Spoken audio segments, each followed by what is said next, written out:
الحمد للہ رب العالمین والعاقبۃ للمتقین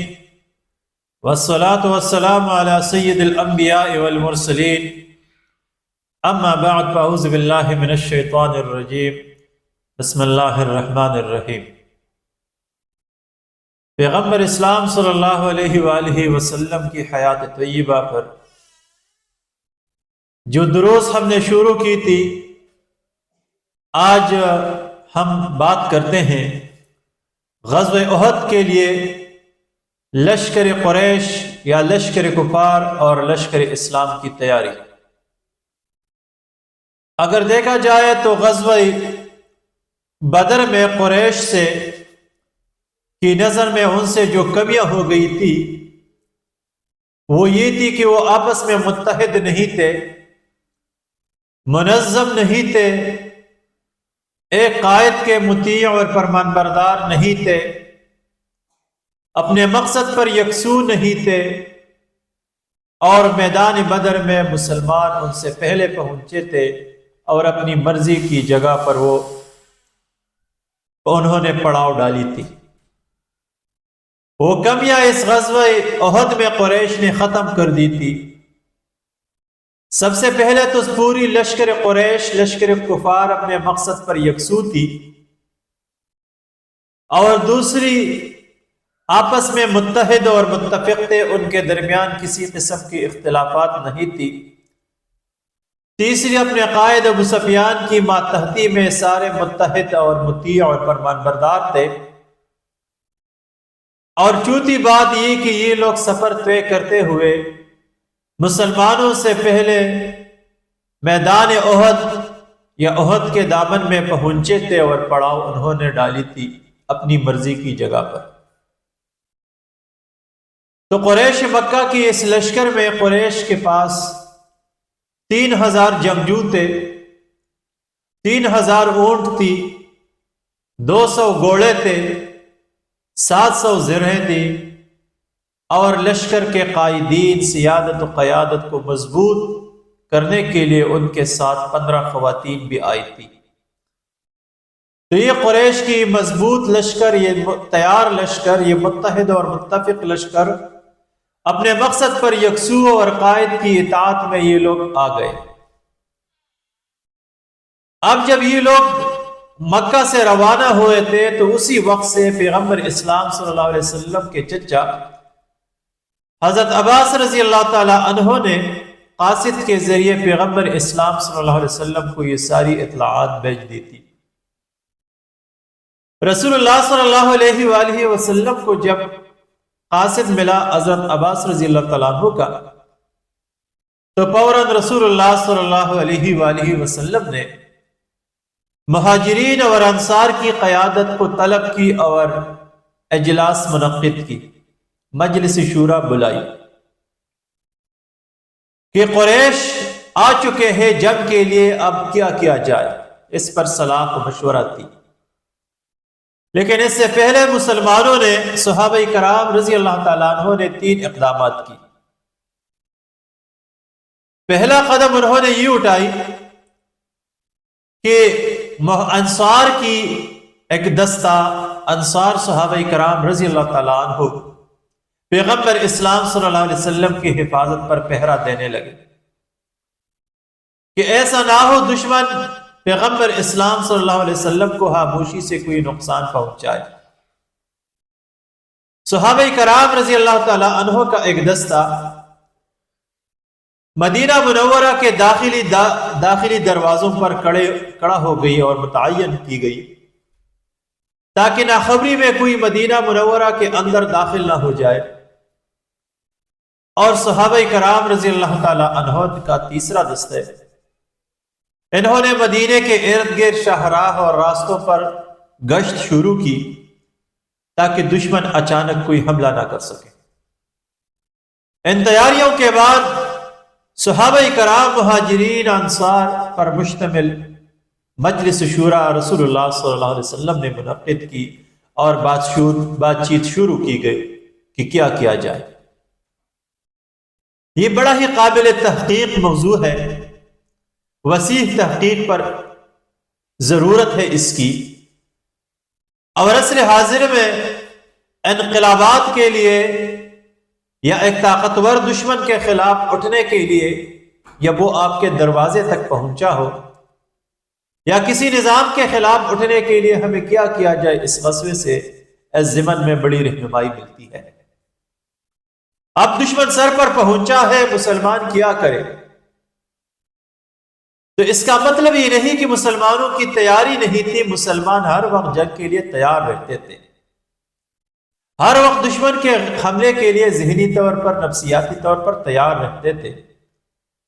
لیکن بات تھی منصوبہ بندی پر، لائحہ عمل پر، طریقہ کار پر، اقدام پر کہ کیا کیا جائے، مناسب اقدام کیا ہوگی۔ سب سے پہلے رسول اللہ صلی اللہ علیہ وآلہ وسلم نے صحابہ کرام کی قیادت کو اپنی خواب بیان کی کہ رات کو میں نے ایک خواب دیکھا کہ کچھ چند گایوں کو ذبح کی گئی، میرے تلوار کے سرے پر میں نے شکستگی دیکھی، اور میں نے اپنے ہاتھ ایک محفوظ ذرے میں داخل کر دی۔ پھر اس کی تعبیر رسول اللہ صلی اللہ علیہ وسلم نے یہ بیان فرمائی کہ گائے ذبح ہونے کا مطلب یہ ہے کہ اس غزوے میں میرے صحابہ کرام رضی اللہ عنہم شہید ہوں گے۔ تلوار پر شکستگی کی تعبیر یہ فرمائی کہ اس غزوے میں میرے خاندان کا، میرے گھر کا کوئی بندہ شہید ہوگا، اور بس محفوظ ذرے کی تعبیر یہ بیان فرمائی کہ اس غزوے میں مدینہ منورہ محفوظ رہے گا۔ اور پھر رسول اللہ صلی اللہ علیہ وسلم نے صحابہ کرام کے سامنے اپنی رائے رکھ لی کہ میری رائے یہ ہے اس غزوے کے حوالے سے کہ ہم مدینہ منورہ کے اندر رہے، اور اس صورت میں لشکر کفار کے سامنے دو راستے ہوگی، یا تو وہ باہر انتظار کریں گے اور بیٹھے رہیں گے اور وقت میں ان کا وقت ضائع ہوگا، بالآخر ان میں سستی پیدا ہو جائے گی، اور دوسری بات یہ کہ وہ مدینہ منورہ پر حملہ آور ہوں گے، تو جب یہ لوگ مدینہ منورہ پر حملہ کریں گے تو راستے گلی کوچوں میں صحابہ کرام ہم ان کا مقابلہ کریں گے، ان سے لڑیں گے، اور گھروں کے چھتوں سے صحابیات، خواتین، عورتیں ان پر سنگباری کریں گے، ان پر پتھر پھینکیں گے، ان کو ماریں گے، اور اسی طرح ہم لشکر کفار کا مقابلہ کر سکیں گے۔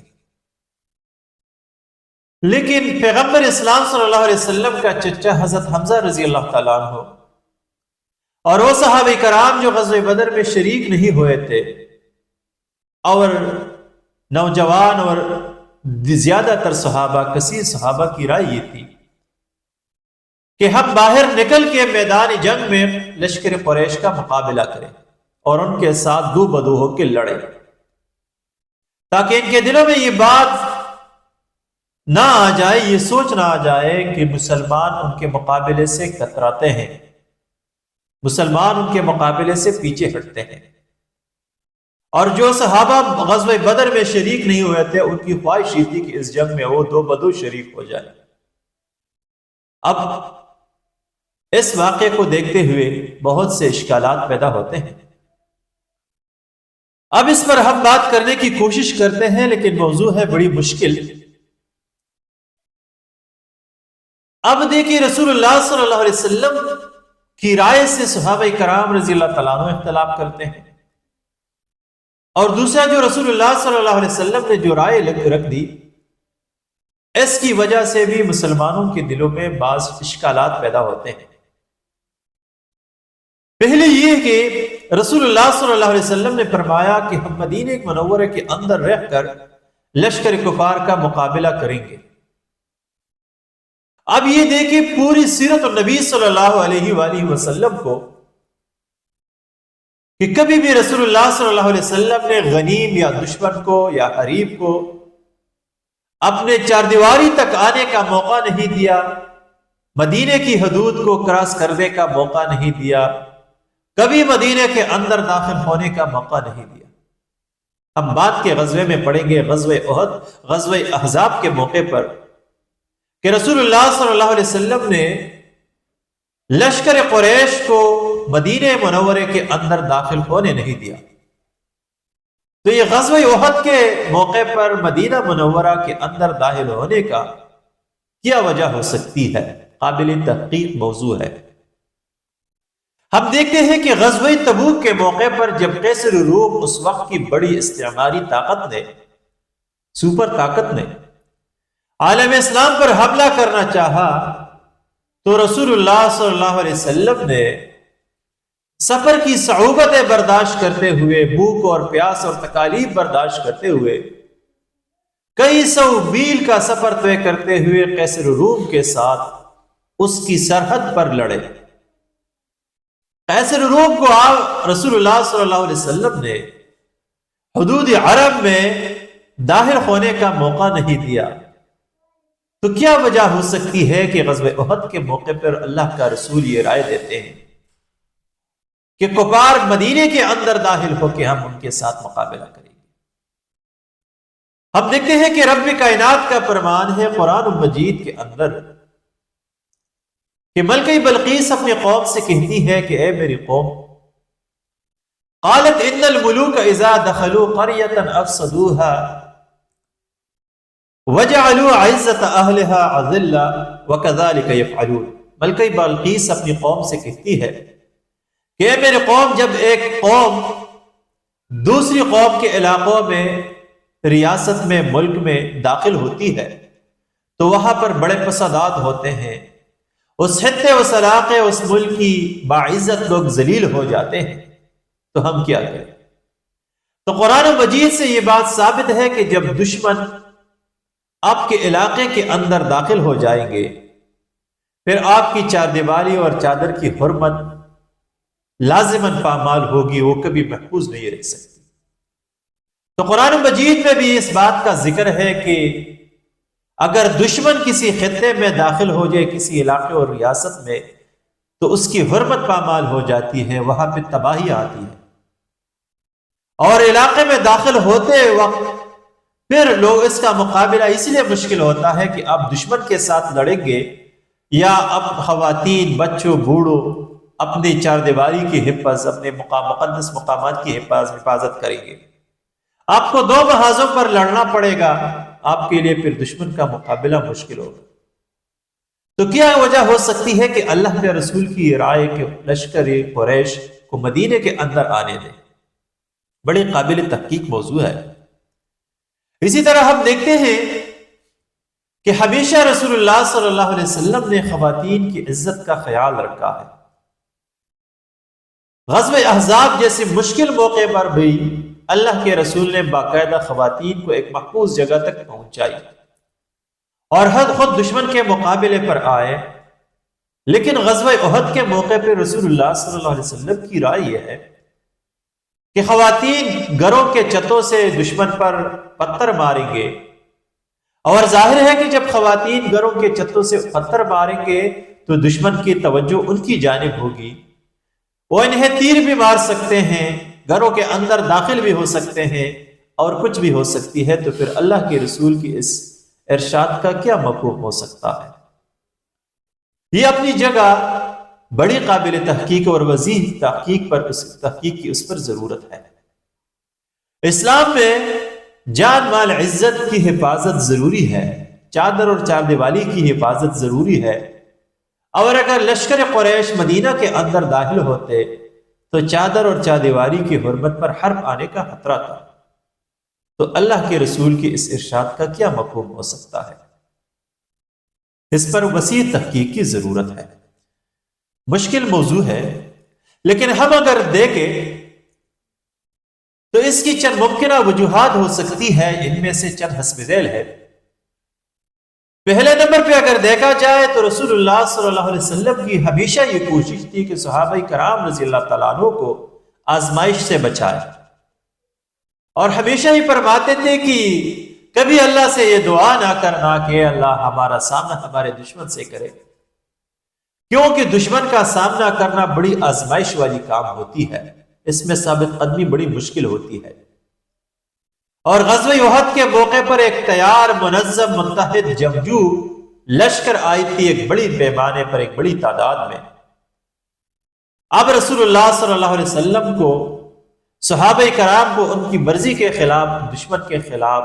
کڑا کرنا، یہ حکمت رسول، اسوہ رسول نہیں تھا۔ رسول اللہ صلی اللہ علیہ وسلم صحابہ کرام کی رائے معلوم کرتے تھے۔ ایسا نہیں کہ ان کو ڈائریکٹ امتحان میں ڈال کے ایک جمع غفیر، دشمن کی ایک جمع غفیر کے سامنے ان کے کھڑے کر دیتے۔ جس طرح غزوہ بدر کے موقع پر اللہ کے رسول نے صحابہ کرام رضی اللہ تعالیٰ عنہ سے مشورہ کیا، اور گفتگو کے بعد جب وہ یکسو ہو گئے، تب رسول اللہ صلی اللہ علیہ وسلم میدان بدر میں دشمن کے مقابلے میں کھڑا ہو گئے۔ تو یہاں پر بھی اللہ کے رسول صلی اللہ علیہ وسلم نے ایک آسان سا راستہ صحابہ کرام کے سامنے رکھا تاکہ وہ آزمائش میں نہ پڑے۔ اس حوالے سے اگر غور کیا جائے تو سب سے بڑی وجہ یہ سامنے آ سکتی ہے کہ ہجرت سے قبل رسول اللہ صلی اللہ علیہ وسلم نے صحابہ کرام کے ساتھ میثاق مدینہ کی تھی، بیعت عقبہ اولا اور ثانیہ کی تھی، اور بیعت عقبہ ثانیہ کے موقع پر اللہ کے رسول نے یہ عہد اور وعدہ کیا تھا کہ انصار رسول اللہ صلی اللہ علیہ وسلم کی جان، مال اور عزت کی حفاظت کریں گے مدینے میں، اور اگر کوئی مدینے پر حملہ آور ہو جائے تو صحابہ انصار اس کی مدد اور حفاظت کریں گے۔ یا میثاق مدینہ کی روح سے قبائل پر، مدینے کے اندر آباد لوگوں پر مدینے کی حفاظت لازم تھی، لیکن حدود مدینے سے باہر نکلنا یہ ان پر لازم نہیں تھی۔ اب یہاں پر دیکھیں کہ رسول اللہ صلی اللہ علیہ وسلم وعدے کا پابند تھا، کیونکہ جس میں وعدہ نہیں وہ منافق ہے اور اس کے ایمان کمزور ہے، اور رسول اللہ صلی اللہ علیہ وسلم ہمیشہ وعدے کے پابند رہے ہیں، اور ہمیشہ اس پر اللہ کے رسول نے تاکید کی ہے۔ اور غزوہ بنو قریظہ کے موقع پر ہم دیکھتے ہیں کہ جب بنو قریظہ نے میثاق مدینے کی وعدہ خلافی کی، عہد شکنی کی، تو ان کو کتنا عبرتناک سزا دی گئی تھی۔ تو رسول اللہ صلی اللہ علیہ وسلم بیعت عقبہ ثانیہ کے تناظر میں انصار کو اس آزمائش پر نہیں ڈالنا چاہتے کہ وہ نکل کے مدینے سے نکل کے میدان احد میں قریش کا سامنا کرے۔ تو اس میں ایک بڑی وجہ یہ بھی ہو سکتی ہے کہ رسول اللہ صلی اللہ علیہ وسلم انصار کو آزمائش میں نہیں ڈالنا چاہتے تھے۔ اسی طرح ہم دیکھتے ہیں کہ رسول اللہ صلی اللہ علیہ وسلم نے اپنی رائے بیان کی، حکم نہیں فرمایا کہ ہم ایسا کریں گے، بلکہ رائے بیان کی، جو کہ بڑی قابل تحقیق موضوع ہے، بڑی قابل تحقیق نقطہ ہے۔ رسول اللہ صلی اللہ علیہ وسلم نے حکم نہیں فرمایا کہ ایسا کرو، بلکہ یہ فرمایا میری رائے یہ ہے، اور پھر صحابہ کرام رضی اللہ تعالیٰ عنہ نے اپنی رائے دے دی کہ ہم باہر نکلنا چاہتے ہیں۔ تو اس میں امت کے لیے یہ رہنمائی ہے کہ لشکر کا، قوم کا، گروہ کا، جماعت کا قائد ہر وقت حکم نہیں کرے گا اور اپنے لوگوں کو اپنے حکم کا پابند نہیں بنائے گا، بلکہ اپنی رائے دے گا ایک عام آدمی، ایک عام فرد کی حیثیت سے، اور پھر اپنی رائے کو دوسروں پر نافذ کرنے کی کوشش نہیں کرے گا۔ رسول اللہ صلی اللہ علیہ وسلم کے سامنے صحابہ کرام کو رائے کی، اظہار رائے کی مکمل آزادی تھی، اس پر کسی قسم کی قدغن نہیں تھی، نہ ہی اسے گستاخی سمجھی جاتی تھی